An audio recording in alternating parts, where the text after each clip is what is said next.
Sa isang malayong probinsya sa kabundukan ng Silangan, may isang baryong hindi matatagpuan sa mapa, ang Sitio Mapayapa. Tahimik, sagana sa likas na yaman, at tila ba hindi naaabot ng modernong mundo. Ngunit may isang kautusan ang matandang kapitan ng baryo. Walang lalabas ng bahay pagsapit ng 9:00 ng gabi. At kahit anong mangyari, huwag titingala kapag may bumagsak na bulalakaw. Walang nagtangkang sumuway, maliban kay Alon, isang vlogger na laking Maynila. Dumayo siya sa Mapayapa upang maghanap ng kakaibang kwento para sa kanyang content. Nagtataka siya kung bakit parang takot sa gabi ang mga taga-baryo. Nang tanungin niya ang mga matatanda, iisa lang ang sagot nila, may kabayaran ng liwanag ng bulalakaw. Isang gabi, habang iniinom ang kape sa labas ng kanyang inuupahang kubo, dumaan ang isang tila apoy sa langit. Isang bulalakaw.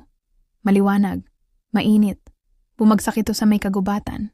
At sa kanyang pag-uusisa, agad niyang sinundan ito. Bit-bit ang kanyang kamera. Ngunit hindi siya inabutan ng liwanag ng umaga. Kinabukasan, natagpuan ng mga taga-baryo ang kanyang kamera sa gitna ng gubat. Umiilaw pa rin. Doon sa footage nakita nila ang huling sandali ni Alon. Isang dilaw na liwanag, mga boses na panas sa wikang hindi kilala, at mga nilalang na may mahabang buhok, puting mata, at balat na tila gawa sa liwanag mismo. Isinama na siya ng mga tagapangalaga ng lihim. Bulong ng albularyo.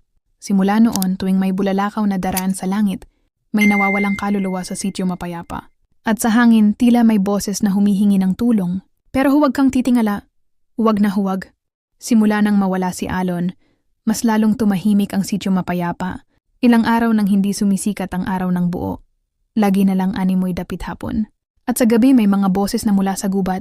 Mga awit na parang panaginip ngunit may halong panlilin lang.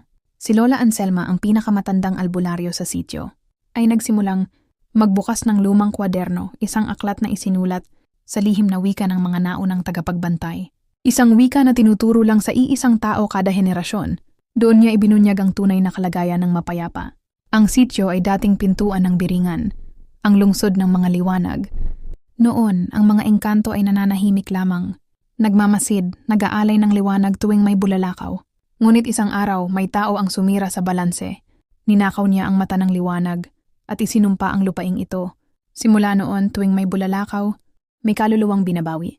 Ang hindi alam ni Alon, na sa kanyang paglapit sa lugar, ay bumagsak nang naapakan niya ang sagradong guhit, ang tanikala sa pagitan ng tao at di nakikitang mundo. Tinanggal niya ang takip ng mata ng nilalang na matagal nang nakapikit. Kaya't ngayon, gising na sila. Sa isang panaginip, nagpakita si Alon sa kanyang ate na si Mara. Basang-basa ang katawan, nanginginig.